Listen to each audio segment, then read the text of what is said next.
To replace this taillight, I'm going to start in here. You have to pop this cover off.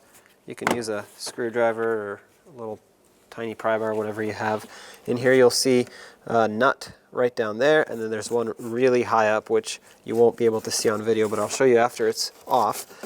I'm going to start by disconnecting that electrical connector, press on the tab, and pull it out. This is the only electrical connector that feeds the whole taillight assembly.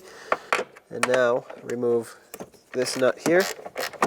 It's a 10 millimeter, by the way. Once you have this one off, you can slide your wrench or ratchet, whatever you're using, up top.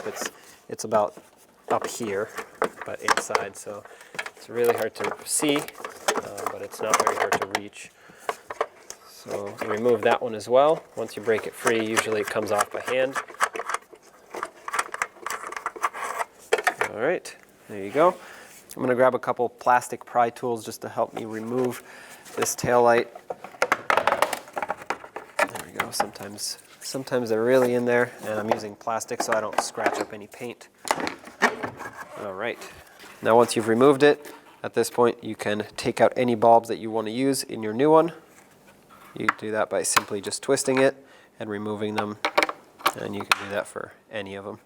Now if you have your new taillight, you can slide it right on, make sure the studs line up, press it on all the way. Now you can put the nuts on the inside. I'm going to start with the top one. Thread that on by hand all the way. And then the bottom one, I'm going to take my ratchet, and you don't need to make these very tight because they can break easily. But once it's snug, go maybe like 1/8 of a turn at most. So just make it tight, but feel it out. You don't want to break the stud off. Okay, that's good. And reconnect your electrical connector. Take this cap, press it back on. Now go ahead and test your taillight.